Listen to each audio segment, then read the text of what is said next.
Scott here from VinoLasVegas, and today we're here having a very special treat. We're here with winemaker Kris Curran, formerly of Sea Smoke, and we'll get to her a little bit later, hopefully a little bit of interview, but we're here at a pairing. I have some of her rosé of Grenache, which is unbelievable, and the Bruno wines, which is her husband Bruno. His wines are here as well with the badge. But I did want to show you one thing. As we came in the door, we as Americans don't get to see this too often. These are brand new French oak barrels from France, still wrapped in plastic for shipping. So these are virgin barrels, never had a drop of wine in there. They're probably charred on the inside a little bit, so we're going to have a great time, drink award-winning, very good wines, and pair with some food, enjoy some music right here on the Santa Rita Hills. So let's have a good time.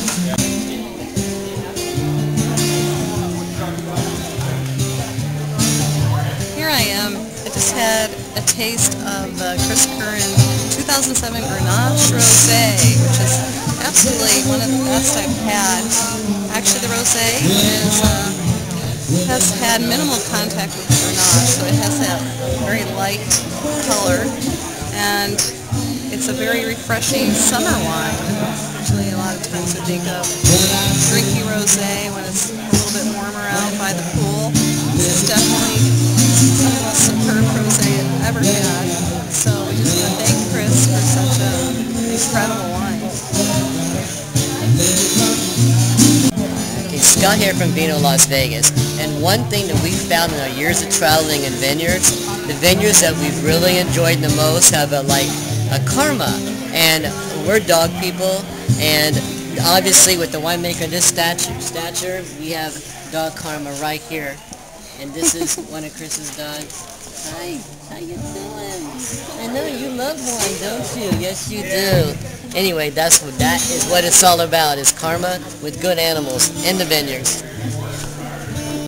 Okay, Scott here from VinoLasVegas, and today we're here with Kris Curran and Bruno, and this is one of her new releases. This is the Curran 2007 Grenache Blanc, and this is, the nose on this is so crisp. It's very smooth.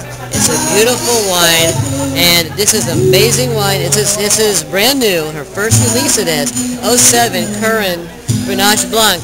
If you can get on the list for this, you better get on it now because it's not going to be around for long.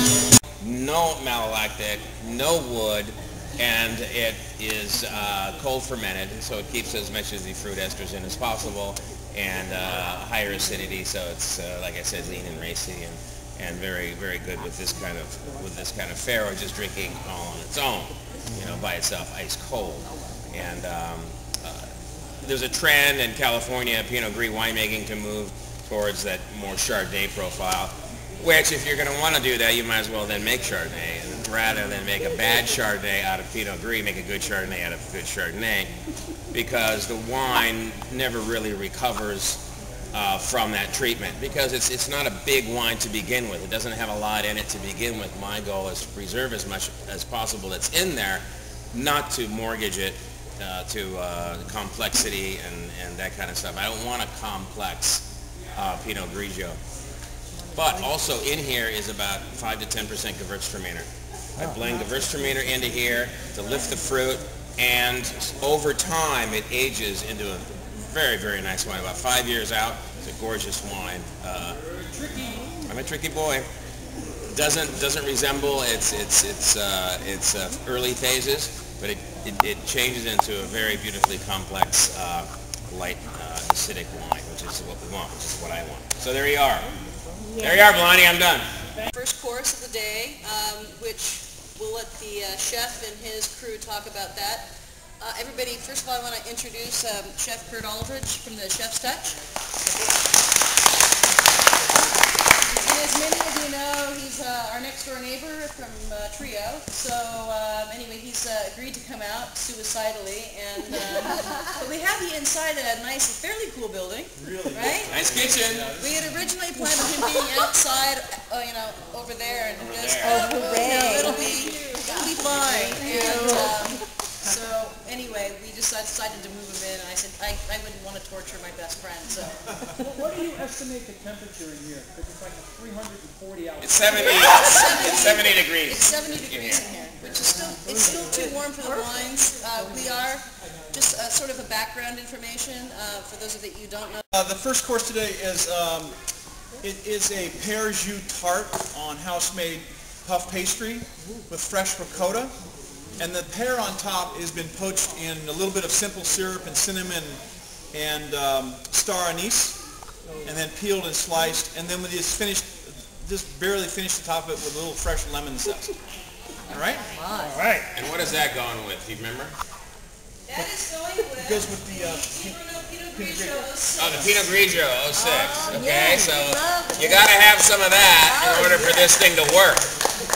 Two wineries together under the D'Alfonso Curran Wines label, and this is our facility. We were not able to use it in 2007 due to the old man here and 6 failed surgeries. And so we actually had some of our wines made at Fess Parker Wine Center, and Eli Parker was gracious enough to let us go ahead and do that. Somebody's messing with the vent. With the vent. It's a sign. It's a sign. That's right. You know what I'm talking That's right. It's a sign. So anyway, so we now have all of our wines in here, and unfortunately, they were a little bit delayed in putting up the dividing walls between our suites, and so we don't have air handlers in here yet. We are going to be getting an air handler to keep this temperature in this building to 55 degrees, which would have been really nice to have today, because that's the perfect temperature for the wines. Glad you guys are here, and that. Yeah, thank you guys. I mean, this is Yeah, our first thanks for being event, here. so It's the first event here. congratulations. Thank you. Good luck on your venture. Thank you. And I do have to give one other really quick little bit of notice back here. Everybody that's met Noe and Omar back there, and you should have seen this place a week ago. It was an absolute disaster, and so fortunately, Noe really put everything into shape. So we have a lot more floor space than I thought we would ever have. He's another Irishman right here. Oh my God. Irish on Irish. Can you do the dance? Yeah. No. No. The Lord of the Dance? No, I don't do the whole. I think Doesn't you work do. like that. I think you do. Okay. The last course that we have is a house-made chorizo, and for you chorizo fans, it's made in the Telequeño style, which is from Toluca in Mexico, where chorizo in Mexico, the best chorizo in Mexico supposedly comes from Toluca. This is made in that style. Very low in fat. It's all fresh ground pork, cloves, spices, chili molito is in there from Santa Fe. And then on top, just to kind of goof with it a bit, we put bittersweet chocolate. Órale pues.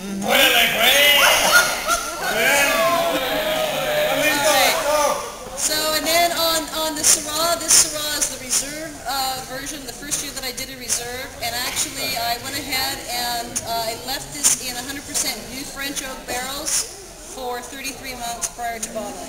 So it had an extended cellar aging. So anyway, I hope you guys enjoy this pairing.